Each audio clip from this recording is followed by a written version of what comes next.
अस्सलाम वालेकुम वरहमतुल्लाहि वबरकातुहू। तमाम स्टूडेंट्स को हम आज की इस क्लास में खुश आमदीद कहते हैं। देखें, आज जो हम टॉपिक डिस्कस करेंगे, टॉपिक तो नहीं, प्रॉब्लम है, बुक का प्रॉब्लम नंबर 6 है। What is very important problem which is asked in the exam, has been asked, जो पूछा जाता रहा है और इम्पॉर्टेंट क्वेश्चन में इसका शुमार होता है। इस क्वेश्चन को समझने के लिए हमने पहले डिस्कस किया था आपसे कि न्यूट्रल पॉइंट का समझना ज़रूरी है। What is the concept of neutral point inside the electric field, electric field के अंदर न्यूट्रल पॉइंट किसे कहते हैं। तो हमने प्रीवियस वीडियो में तफसील से इस कॉन्सेप्ट को समझाने की और समझने की कोशिश की है। न्यूट्रल पॉइंट किसे कहते हैं, तो आप फिर सुन लें कि दो चार्ज पार्टिकल्स के नतीजे में इलेक्ट्रिक फील्ड पैदा होती है। उस इलेक्ट्रिक फील्ड की जो रिजल्टेंट इंटेंसिटी है वो ज़ीरो हो जाती है एक पॉइंट पर। अगर इस न्यूमेरिकल के अंदर दो अपोजिटली चार्ज पार्टिकल यानी एक पॉजिटिव है और एक दूसरा निगेटिव है, उनके मैग्नीट्यूड दिए हुए हैं और सवाल ये किया गया है कि इन दो अपोजिट चार्ज पार्टिकल की वजह से किस पॉइंट पर resultant electric field intensity zero होगी, यानी इलेक्ट्रिक इंटेंसिटी दोनों की जो मजमूई इंटेंसिटी उसका रिजल्ट ज़ीरो होगा, ये बताना था। तो जाहिर सी बात है वो पॉइंट न्यूट्रल पॉइंट कहलाएगा जहाँ पर दोनों की मजमूई रिजल्टेंट इंटेंसिटी क्या हो, ज़ीरो हो जाए। इसको हम मज़ीद समझेंगे। वैसे तो प्रीवियस वीडियो में तफसील से इस कॉन्सेप्ट पर बात की है, लेकिन कोशिश करेंगे कि न्यूमेरिकल समझते हुए भी इन चीज़ों को दोबारा रिवाइज़ कर लें। गुज़िश्ता से पेवस्ता लिखा हुआ है, ये क्या लिखा है, गुज़िश्ता से पेवस्ता, यानी अब जो टॉपिक ये जो प्रॉब्लम हम कर रहे हैं वो इस गुज़िश्ता बाद न्यूट्रल पॉइंट से पेवस्ता है। यानी अगर इस प्रॉब्लम को बहुत अच्छी तरीके से समझना चाहता है कोई, तो वो लाजमी न्यूट्रल पॉइंट के कॉन्सेप्ट को समझे। Is that clear? Okay, question number 6 है, two charges. Question number 6, problem number 6। तो आपको पता ही है कि चैप्टर 12 इलेक्ट्रोस्टैटिक्स इन बोर्ड है ये। क्वेश्चन नंबर 6 का डेटा बनाएंगे। जाहिर सी बात है पूरा क्वेश्चन तो लिख नहीं सकते भाई बोर्ड पर। Two charges, 2 exponent -7 coulomb and -5 exponent -7 coulomb. दो चार्जेस हैं, जाहिर है एक पॉजिटिव है और दूसरा निगेटिव है। तो फर्स्ट चार्ज को हम Q1 से शो करेंगे, डेट इज़ +2 एक्सपोनेंट -7 कूलम को C से शो करते हैं, यूनिट ऑफ चार्ज है। दूसरा चार्ज है Q2, उसका मैग्नीट्यूड दिया हुआ है क्या, -5 निगेटिव है, एक्सपोनेंट -7 कूलम। याद रहे कि प्लस या माइनस इसलिए रखे जाते हैं ताकि ये मालूम हो कि चार्ज की नेचर क्या है, वो पॉजिटिव है या निगेटिव है, और बाकी इसका मैग्नीट्यूड तो दिया हुआ है आगे नंबर्स की सूरत में। Are placed at a distance 50 centimetre, यानी इन दोनों चार्जेस को एक दूसरे से 50 सेंटीमीटर की दूरी पर रखते हैं। तो डिस्टेंस बिटवीन चार्जेस दे दिया, distance between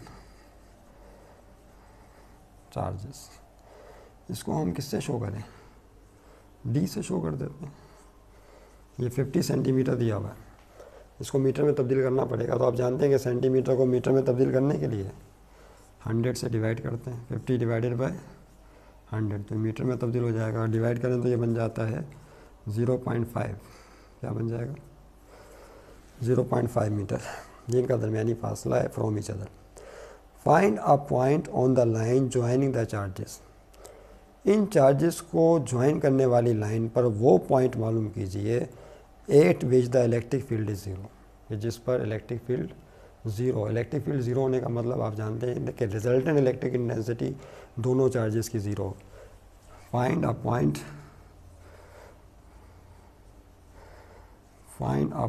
P where electric field is zero. Electric field से मुराद रिजल्टेंट इलेक्ट्रिक इंटेंसिटी ज़ीरो। तो वही न्यूट्रल पॉइंट के कॉन्सेप्ट से बात करेंगे। जाहिर सी बात है इसको क्वेश्चन को हम दोबारा समझेंगे डायग्राम बना के, डायग्राम की सूरत में समझेंगे। देखिए सिचुएशन कुछ इस तरह से है,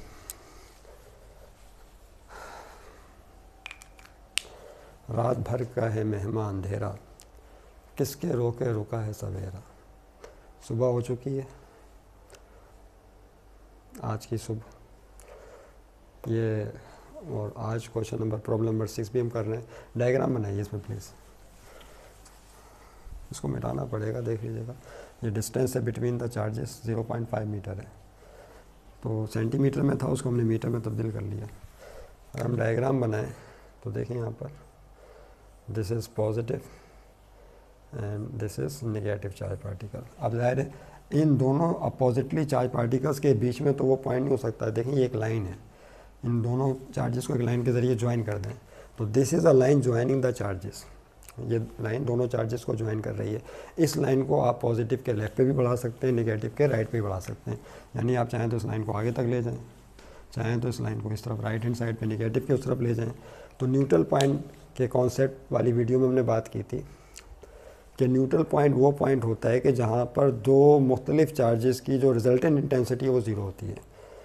फिर हमने दो सेम चार्जेस लिए थे, फिर एक पॉजिटिव और एक नेगेटिव लिया, जो कि आज की क्वेश्चन का हिस्सा है कि एक पॉजिटिव और दूसरा नेगेटिव हो। तो बताया था कि पॉजिटिव और नेगेटिव के दरमियान में दोनों की इलेक्ट्रिक फील्ड का रिजल्ट ज़ीरो नहीं हो सकता। उसकी वजह भी समझाई थी कि अगर फ़र्ज़ कर लें मान लें कि वो पॉइंट पी यहाँ पर है जहाँ पे दोनों की रिजल्टेंट इलेक्ट्रिक इंटेंसिटी ज़ीरो है, तो देखें पॉजिटिव की इलेक्ट्रिक फील्ड तो बाहर की तरफ होगी और इसी पॉइंट पर नेगेटिव की इलेक्ट्रिक फील्ड इसी पॉइंट पर अंदर की तरफ होगी। तो दोनों की डायरेक्शन सेम हो गई। तो अपोजिटली चार्ज पार्टिकल्स के बीच में वो कोई ऐसा पॉइंट नहीं है जहाँ पर दोनों की रिजल्टेंट इंटेंसिटी ज़ीरो निकले, क्योंकि दोनों तो एक ही डायरेक्शन में है तो दोनों को इंटेंसिटी को प्लस करना पड़ेगा। ज़ीरो कहाँ पर हो सकती है? जहाँ पर दोनों की इलेक्ट्रिक इंटेंसिटी की डायरेक्शन अपोजिट हो, वहाँ वो कोई पॉइंट हो सकता है जहाँ पर रिजल्टेंट इंटेंसिटी ज़ीरो है। वो कैसे?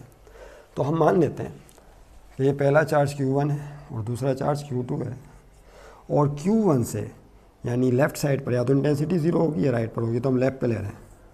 यानी मान लें कि Q जो चार्ज है हमारा Q1 यहाँ से कुछ दूरी पर एक पॉइंट है P।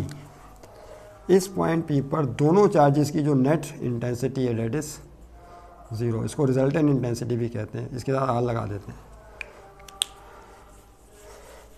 नहीं, इस पॉइंट P पर फर्ज कर लें दोनों की जो resultant intensity E R that is, E का मतलब इंटेंसिटी, आर का मतलब है रिजल्टेंट। अब देखें और कीजिए, फ़र्ज़ कर लें कि Q1 से ये पॉइंट P x फासले पर है। कितने फासले पर है? तवज्जो है, Q1 से लेफ़्ट पर x फासले पर। अब हमें कैसे पता चला कि लेफ़्ट पर ही होगा? वैसे तो वो कॉन्सेप्ट वाली वीडियो में समझाया है, लेकिन फिर समझ लें जो Q1 की वजह से इस पॉइंट पर इंटेंसिटी होगी उसकी डायरेक्शन बाहर की तरफ होगी। पॉजिटिव की इंटेंसिटी बाहर की तरफ लेते हैं तो उसकी वजह से इंटेंसिटी की डायरेक्शन कहाँ आएगी?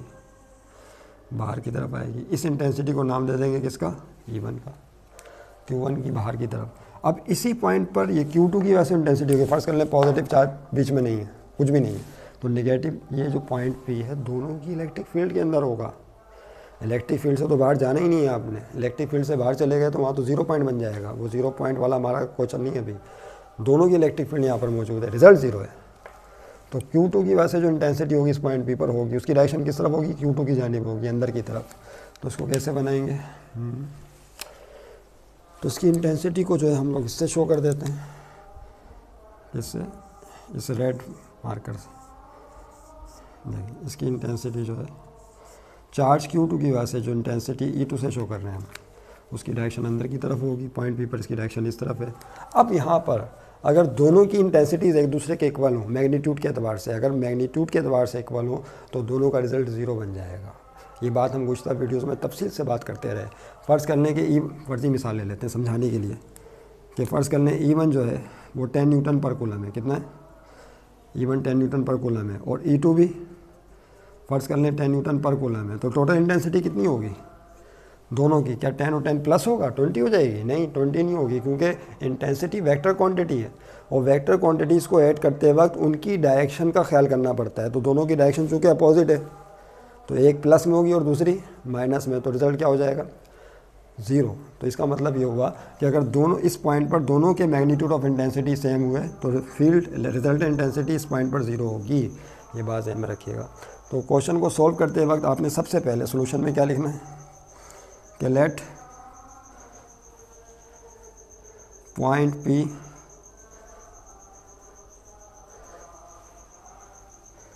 Is at distance x from charge Q1। पहली चीज़ तो आपने ये लेट कर लें कि जो पॉइंट P है वो चार्ज Q1 से x फासले पर है। अब हमें ये x फासला कैलकुलेट करना है। क्या पूछा था उन्होंने? Find a point P। इसके अंदर भी एक पॉइंट है, इस पॉइंट P में भी एक पॉइंट है। क्या? Find a point P where intensity 0। अब इसका मतलब ये नहीं कि पॉइंट मालूम करें, पॉइंट तो हमने मालूम कर लिया कि वो लेफ्ट पर होगा, यहाँ पे Q1 के लेफ्ट पर होगा या Q2 के राइट पर भी हो सकता है, लेकिन हम कॉम्प्लिकेशन नहीं चाहते। Q1 के लेफ्ट पर है वो पॉइंट पी, जहाँ पे इलेक्ट्रिक फील्ड क्या है 0 है। तो पॉइंट पी तो मालूम कर लिया, तो मालूम हो गया, बस कहानी ख़त्म। नहीं, कहानी ख़त्म नहीं होगी, आपको ये बताना है कि वो पॉइंट पी कितने फासले पर होगा। तो हम फर्ज कर लेते हैं कि वो पॉइंट पी Q1 से x फासले पर है, तो अब हम x मालूम करेंगे, डिस्टेंस x मालूम करेंगे, तब जाके आपको जवाब पता चल जाएगा कि पॉइंट पी कितने फासले पर है एक चार्ज Q1 से। तो हमें x मालूम करना है, याद रहे। ये हमारा क्वेश्चन हो जाएगा, आंसर, क्वेश्चन का आंसर हो जाएगा, सॉरी आंसर हो जाएगा। ठीक है, अब देखें यहाँ पे क्या होगा। नई लाइन से लिखें, इट इज़ क्लियर डेट, मेरे साथ साथ काम करेंगे, समझे भी लिखे भी तो आसानी रहेगी। इट इज़ क्लियर डेट, अब साफ जाहिर है, क्रिस्टल क्लियर है कि इस पॉइंट पी पर 8 पॉइंट पी जो E1 है that is equal to what, E2। ये बात तो तय, इसमें किसी को शक नहीं होना चाहिए। E1 तो दोनों की इंटेंसिटी सेम होगी, E1 है चार्ज Q1 की इंटेंसिटी, E2 है चार्ज Q2 की इंटेंसिटी। आपको इंटेंसिटी का फार्मूला याद है, वो तो हम ड्राइव करके आए। Intensity due two point charge में हमने पढ़ा था कि Q चार्ज की वजह से इंटेंसिटी R फासले पर क्या होती है, KQ/R²। याद है आपको? इंटेंसिटी का फार्मूला क्या होता है, KQ/, ये आसान शक्ल थी। आप बताइए, E1 इंटेंसिटी चार्ज Q1 की वजह से, तो इसका फार्मूला क्या हो जाएगा, KQ1/R²। तो पॉइंट पी कितने फासले पर है चार्ज Q1 से, R फासले पर है, X फासले पर है, यस X फासले पर है। तो यहाँ पे R की जगह क्या आएगा, X आएगा, X का स्क्वायर। तो Q1 की वजह से पॉइंट पी पर जो इंटेंसिटी होगी X फासले पर है चार्ज Q1 की वजह से, तो वो हो जाएगी KQ1/X²। और E2 इंटेंसिटी जो चार्ज Q2 की वजह से पॉइंट पी पर है। अब तवज्जो रहे यहाँ पर एक बार और डिस्कस करनी है। दोनों चार्जेस का दरमियानी फासला कितना है, बोलिए। उसको तो मिटा देना, पॉइंट पी यहाँ बीच में तो लिए ही नहीं है, तो समझाने के लिए बनाया था। नहीं, वो पॉइंट पी तो इधर होगा Q1 के लेफ्ट पर। तो दोनों चार्जेस का जो दरमियानी फासला है वो कितना था, 50 सेंटीमीटर, जो 0.5 मीटर के इक्वलेंट है। यानी डिस्टेंस कितना है, ये 0.5 मीटर है। रेड कलर, यहाँ से लेकर यहाँ तक दोनों चार्जेस का दरमियानी फासला। अब देखें, ये जो पॉइंट पी है, अगर मैं आपसे पूछूँ कि चार्ज Q2 से कितनी दूरी पर है, तो ये फासला तो 0.5 हो गया। इसमें फिर ये डिस्टेंस भी ऐड करना पड़ेगा, क्या, x। इसका मतलब ये हुआ कि पॉइंट पी चार्ज Q2 से 0.5 प्लस x फासले पर है। नहीं समझे बात को?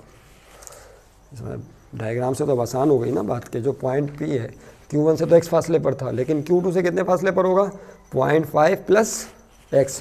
तो यहाँ पे जब आप E2 लगाएंगे formula, intensity due to charge Q2, तो ये आएगा K, और यहाँ पे चार्ज Q2 आएगा, जाहिर सी बात है, और फिर नीचे डिस्टेंस का स्क्वायर आता है। तो जो पॉइंट पी है उसका चार्ज Q2 से फासला काफ़ी दूर पड़ गया, तो 0.5 में प्लस करना पड़ेगा x। तो ये आ जाएगा 0.5 प्लस x, और ऊपर फार्मूले का क्या लगाते हैं, फिर स्क्वायर लगाते हैं, याद रहे, इस तरह से होगा। अब देखें, ये इक्वेशन बन गई, इसको इस तरह से हल करें कि x निकल आए, जो हमारा जवाब है। दोनों तरफ से Q साफ, K साफ, क्या, कूलम कांस्टेंट कट गया। अब बात सुलभा, यहाँ वैल्यूज़ भी पुट कर देते हैं डायरेक्ट। E1 को अलग निकालते हैं हेडिंग वाइज, काफ़ी उसको डेकोरेट करते हैं, फिर E2 की हेडिंग डाल के उसको अलग से फिर दोबारा फार्मूला अलग शो करते हैं, लगाते हैं, फिर उसकी वैल्यू पुट करते हैं, फिर सिंप्लीफाई करते हैं, फिर आधा घंटा वहीं ख़त्म हो जाता है एग्जाम में। तो भाई काम इस तरह करें, बिल्कुल सिंप्लीफाइड तरीके से। पुट करने की ज़रूरत क्या है, जब आपको पता है दोनों से K कट जाएगा, तो why you need to put the value of K। Coulomb constant की वैल्यू पुट करने की ज़रूरत ही नहीं, लेकिन मालूम होना चाहिए कूलम कांस्टेंट की वैल्यू क्या होती है, 9 एक्सपोनेंट 9 न्यूटन मीटर स्क्वायर पर कूलम स्क्वायर, पता तो होनी चाहिए ना। उसके बाद देखिए Q1 और Q2 बचेगा, ऐसे ही। अब एक काम करें, Q1/x² रह गया, और यहाँ क्या बचा, Q2/0.5 प्लस x का होल स्क्वायर, ये रह गया। अब इसको सिंप्लीफाई करके x निकालना है, बिल्कुल आसान तरीके से। वैल्यू अगर आपने डायरेक्ट यहाँ पे पुट कर दी तो फिर उसको संभालना मुश्किल हो जाएगा, लिहाजा बिल्कुल सादा तरीन शक्ल जब आ जाए फिर वैल्यूज़ फीड करें तो सही रहेगा। ओके, अच्छा हमारे पास टाइम है अभी थोड़ा, इसको मिटा दें, यहाँ से करते हैं।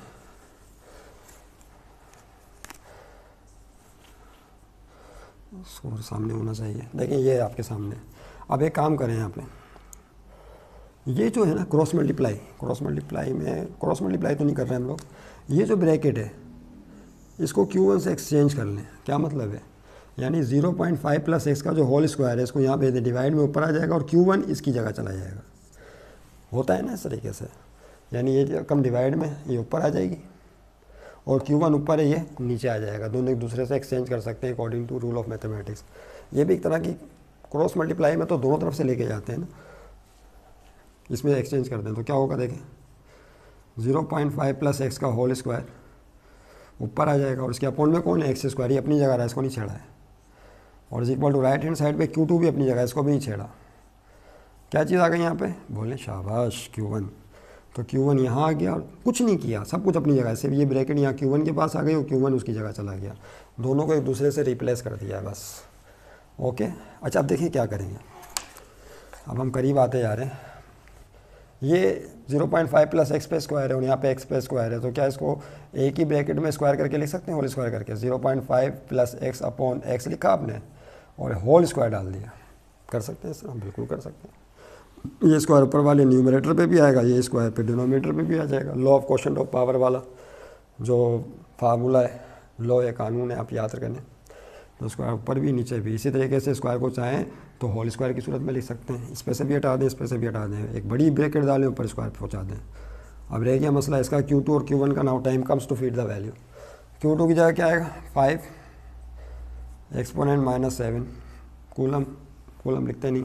अब माइनस नहीं लगा देना यहाँ पे, वरना फिर ये आएगा नहीं कभी ज़िंदगी में भी। समझ रहे हैं बात को, माइनस नहीं लगाइएगा, रूट लेना पड़ेगा बाद में, और रूट में माइनस आए तो वो आता ही नहीं जवाब, उसका कॉम्प्लेक्स बन जाता है। और Q1 की जगह 2 एक्सपोनेंट -7। अब देखें क्या होगा यहाँ पे, 10 की पावर -7 10 की पावर -7 से कट गया, 5/2 बचेगा। 5 को 2 से डिवाइड करते हैं तो 2.5 आता है, 5 का आधा 2.5 होता है, 2.5। तो अब देखें क्या हो जाएगा, 0.5 प्लस एक्स अपॉन एक्स का whole square is equal to, और यहाँ पे 5 को 2 से डिवाइड करेंगे तो क्या जाएगा 2.5। अब जाहिर है कि यहाँ से स्क्वायर को हटाना पड़ेगा। जब एक तरफ से आप स्क्वायर हटाते हैं तो दूसरी तरफ क्या आ जाता है, अंडर रूट आ जाता है, सब जानते हैं। तो यहाँ से स्क्वायर को हटाइए तो देखें क्या हो जाएगा, 0.5 plus x upon x whole square हटा रहे हैं तो दूसरी तरफ क्या आ जाएगा, रूट। 2.5 का लेना पड़ेगा आपको रूट। पता नहीं बात, जब स्क्वायर हटता है तो दूसरी तरफ क्या आ जाता है, बोले अंडर रूट आ जाता है। जब आप इसका अंडर रूट लेंगे तो देखिए क्या होगा, इसका रूट लीजिए, कैलकुलेटर है हमारे पास, हाँ है, देखिए ये आज कैलकुलेटर है हमारे पास जी। जब एक तरफ से स्क्वायर हटाते हैं तो रूट, तो स्क्वायर रूट लेना है किसका, 2.5 का, 1.581, काफ़ी डिजिट आ रहे हैं। तो 0.5 प्लस एक्स अपॉन एक्स, और इसका स्क्वायर लेने पर, स्क्वायर रूट लेने पर आ रहा है 1.58113883 1.581, 3 डिजिट ले लें काफ़ी। इसके बाद भी 1 ही आ रहा है, ठीक है, हो जाएगा मसला हल इससे, 1.581। अब देखें क्या करेंगे, तवज्जो रहे।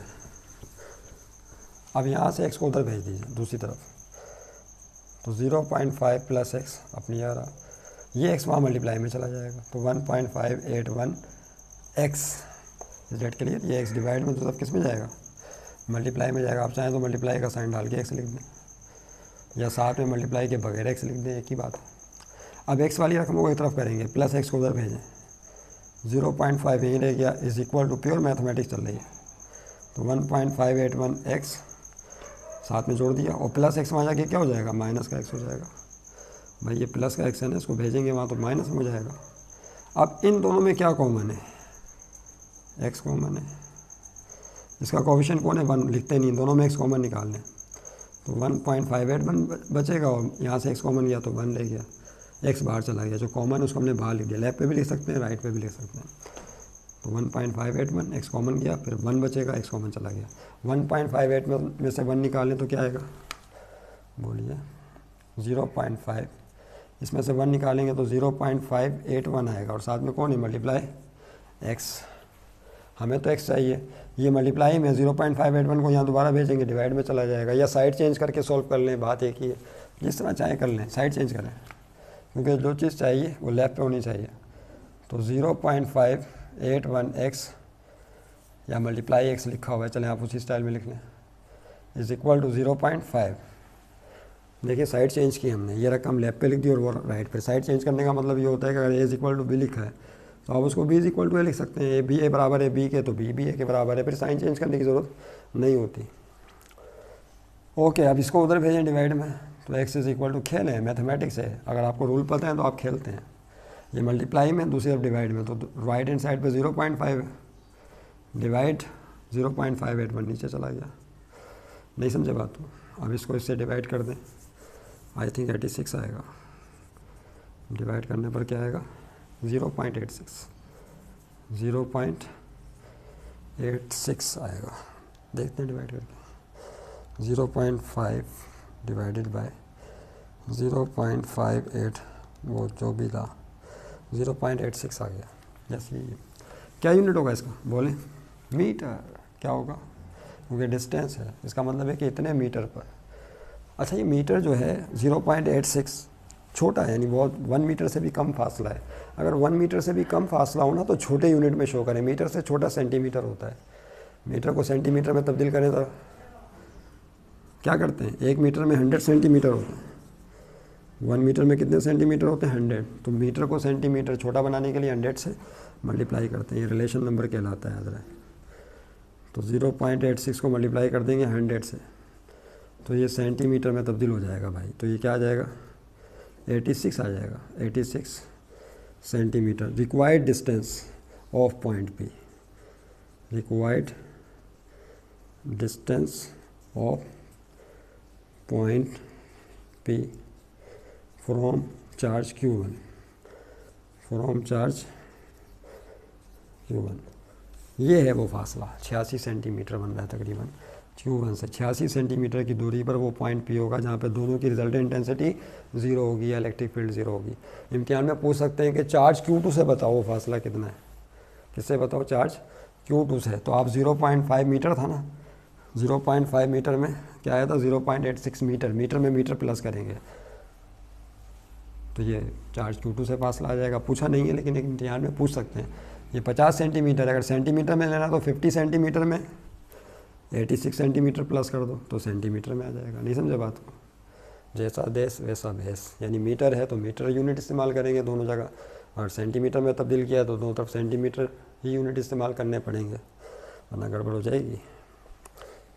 नहीं, बकरों में बकरे जमा करेंगे, गाय में गाय, बकरे में गाय जमा नहीं होती, याद रखिएगा। ओके, ठीक है, फिर मिलेंगे नेक्स्ट क्लास में। गुड बाय, खुदा हाफिज़।